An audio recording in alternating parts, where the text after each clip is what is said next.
মুক্তা, মিহু, আম্মা। আব্বু দেখো কে আসছে।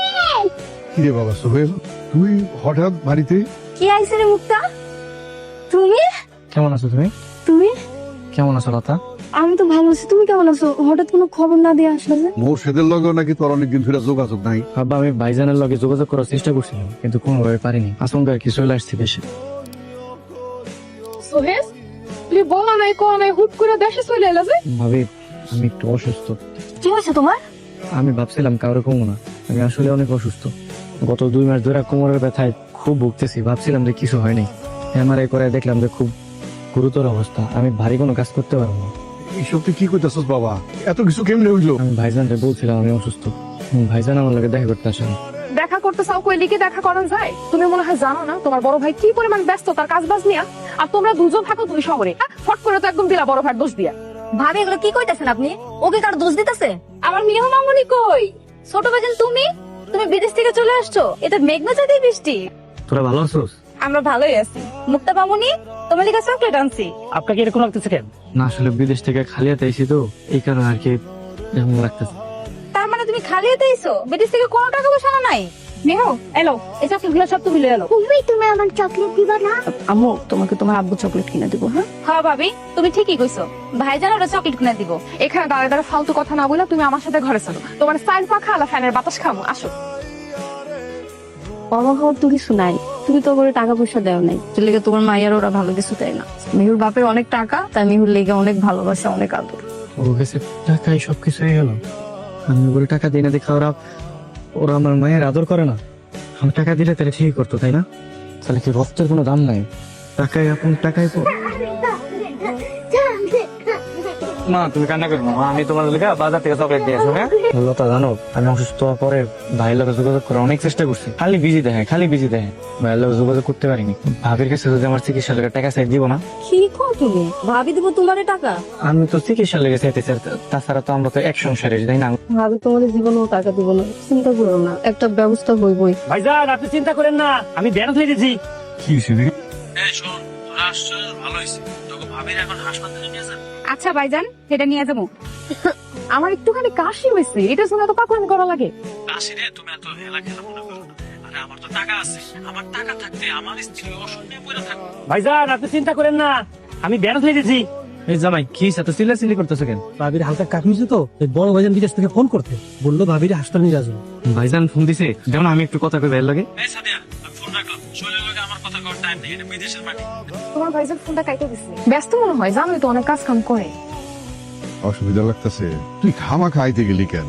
তোর তো হাঁটতেও কষ্ট হইতাছে। হাঁটতে কষ্ট হয় না, শুয়ে থাকলে শুয়ে থেকে দাঁড়াইতে একটু কষ্ট হয়। আর তোর স্বাস্থ্যের যে অবস্থা, মনে তো হয় না তুই আর বিদেশ যাইতে পারবি। না বা আমি যাইতে পারবো, বিদেশের চিকিৎসা অনেক টাকা লাগে তো, এই কারণে দেশে এলাম। ভাইজান তো আমি অনেকগুলো কল দিছিলাম, ধরলো না। তোমার যে কইছিলাম আমগো কবরস্থানের ব্যাপারে মনে আছে কি?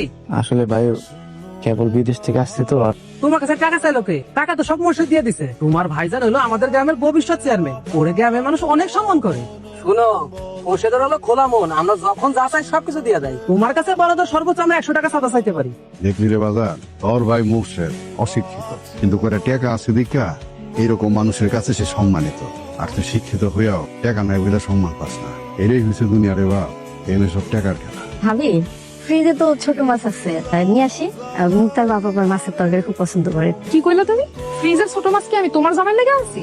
সামান্য একটু মাছই তো চাইছি ভাবি। তোমার কাছে এটা সামান্য একটু মাছ হতে পারে, আমার কাছে এটা অনেক দামি, কারণ এই মাছ আমি আমার আব্বার জন্য আনি। আর তোমার না লতা, দেখো স্বভাব খুব খারাপ আছে। মাইশের ফ্রিজে কি আছে না আছে সেই দিকে তোমার নজর কেন? এটা আপনি কি করলেন ভাবি? আমি আপনার অনুমতি ছাড়া কোনোদিনও আপনার ফ্রিজ খুলে দেখি নাই যে আপনার ফ্রিজে কি আছে। তাহলে তুমি যেহেতু যাও নাই, তাহলে জানলা কিভাবে আমার ফ্রিজে ছোট মাছ আছে? এত কথার কোনো দরকার নেই। এই বাড়িতে আজকে মাছ রান্না হবো না, এই বাড়িতে আজকে শুধু ডাল রান্না হইব। এমনও দিন গেছে বড় ভাইজান সারাদিন কষ্ট করে 100 টাকা রোজগার করে নাই, কিন্তু তখন মুক্তার বাপ ভাইজানের লেগে পছন্দের খাবার আইনা আপনারে দিয়া কইছে যে ভাবি এটা রান্না করে তুমি ভাইজানের সারপ্রাইজ দিও। আজকে আপনি যে সারপ্রাইজটা দিলেন, মুক্তার বাপ এটা কোনোদিনও আশা করে নাই ভাবি। আমার বেশি কথা শোনা গেল। এই বাড়িতে শুধু ডাল রান্না হইব, তোরা শুধু ডাল দিয়ে ভাত খাবি। ডাল ভাত দেখে খারাপ লাগতেছে, তাই না? না না আপু, বিদেশে তো এরকম ডাল ভাত খেতাম।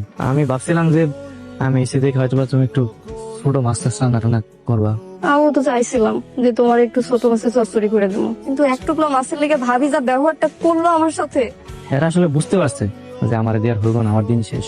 এই কারণে এরা এমন করতেছে, বুঝছো? 2 দিন পরে দেখবা জায়গার সম্পত্তি সব ভাগ বাটোয়ারা করে আলাদা হয়ে গেছে। মানুষের তো স্বার্থপর কেমন হয় কত? সবই টাকা, যার টাকা আছে তার কদর আছে। ওই যে কথায় আছে না, ঘোড়া দৌড়াইতে পারলে তার কদর আছে, ঘোড়া যেদিন দৌড়ানি বন্ধ করে দেয় তখন আর কদর থাকে না।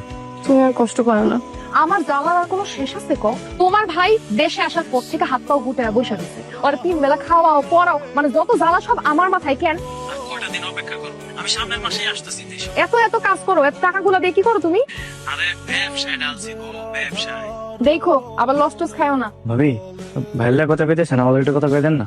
তোমার ভাই এখন ব্যস্ত আছে, কথা কইতে পারবে না, এখন যাও। দেও তো দেও, দেই ও কি কয়। নাও। ভাইজান ভালো আছো? কতদিন পর তোমার লাগে কথা হইতেছে। চাইতেছস কি এটা কো? বাড়িতে গিয়া বিনা খরচে আমার পয়সা খাইতেছস না, এর বেশি কিছু কখনো আশা করিস।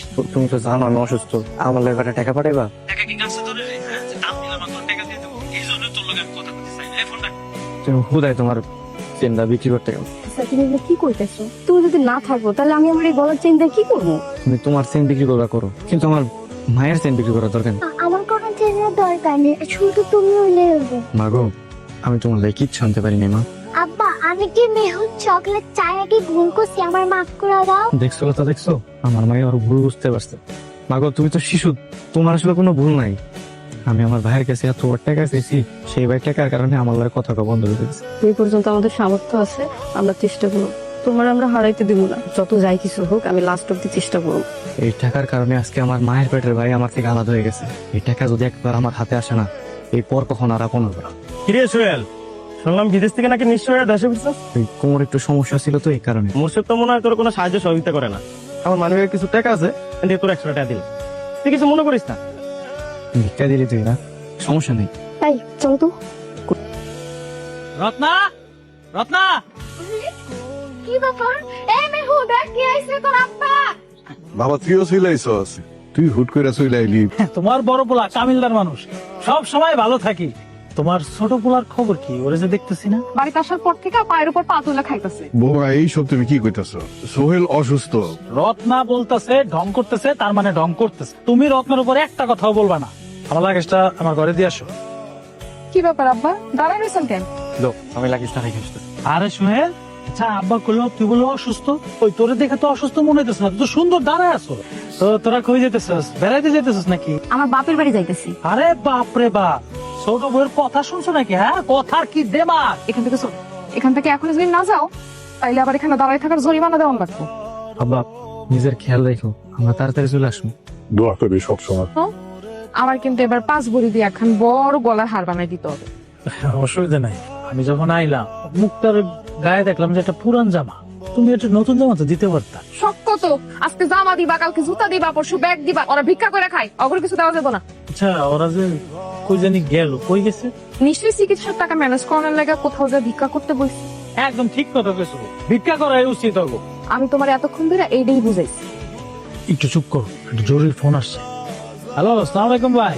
ভাইজান, ওই হঠাৎ করে দেশে চলে আসছি তো, কাউরে কিছু বলা হয় নাই। আবার কিছুদিনের মধ্যে আইসা মনে ভাই। কি করলেন ভাই, বুঝিনি।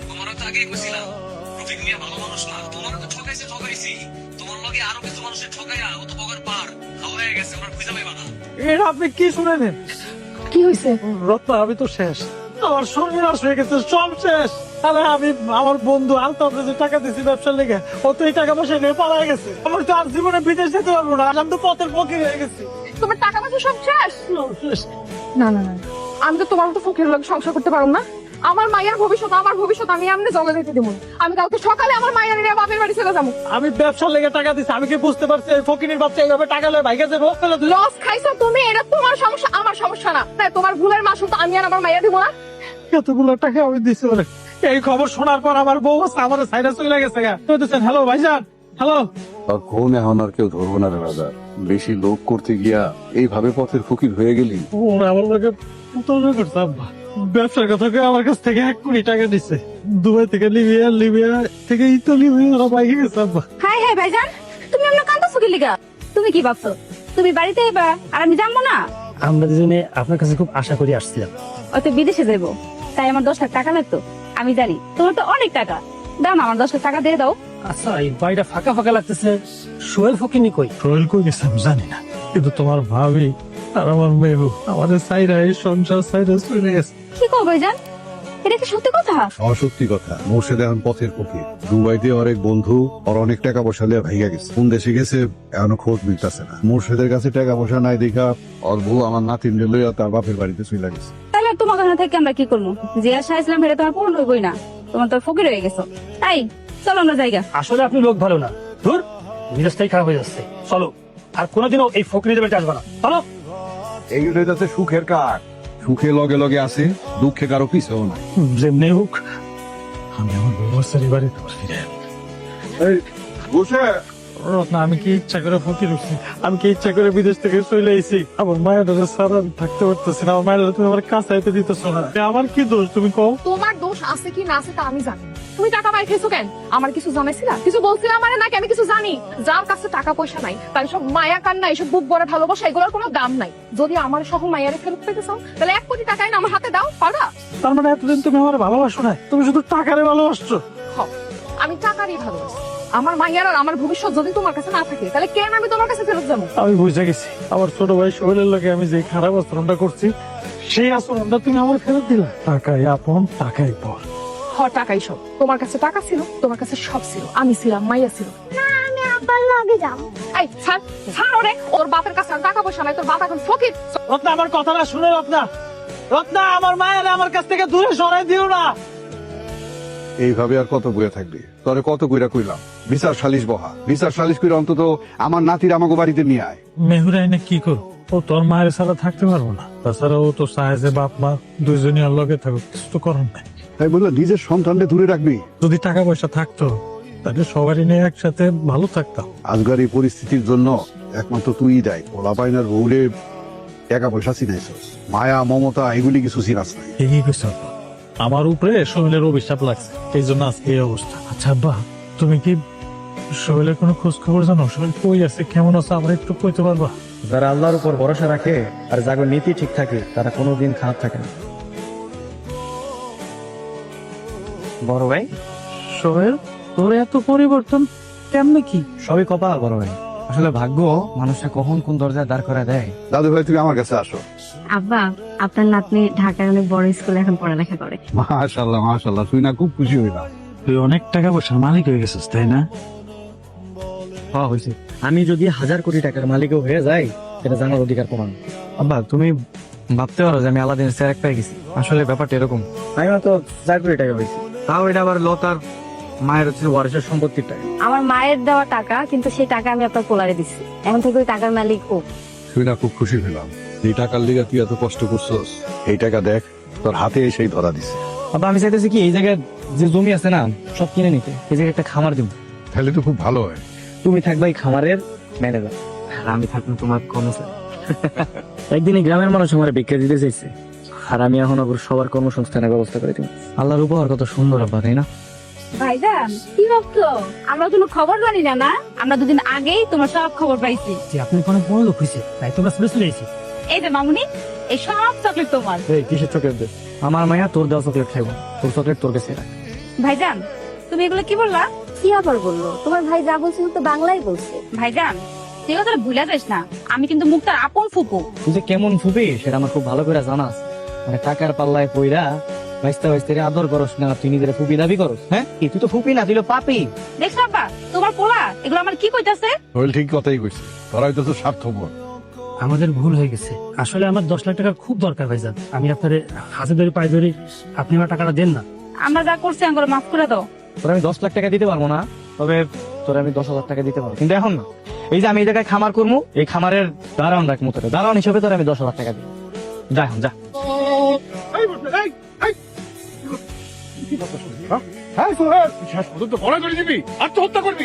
দেখ না, তোর বড় ভাই তোর ভাবিরা আনতে পারতেছে না দেখা গলায় ধরে দিতে চাইতেছে। তাতে আমার কি? তুই কিছু টাকা দে, টাকা দিয়ে তুই তোর বড় ভাইয়ের সংসারটা বাঁচা। তোমারই তো বড় ভাই, দেখো না ভাইয়ের কি অবস্থা হয়েছে। আমি এখন কারো দিকে তাকাইতে পারবো না। আমার যখন হাড়ের চিকিৎসার জন্য টাকা চাইছিলাম, ভাই কি আমার টাকা দিছিল? মাইনসে আমার ভিক্ষা দিছে, তাহলে আমি এখন কি লেগে দিতে যাবো? তোমরা ভালো থাকো। সোহেল, ভাই আমার তুমি আইছো? দেখো আমি চলে আইছি। শুনলাম তুমি নাকি অনেক টাকার মালিক হয়ে গেছো। এই খবর তুমি কই পাইলা হবে? টাকার গন্ধ বাতাসে সবার আগে যায়।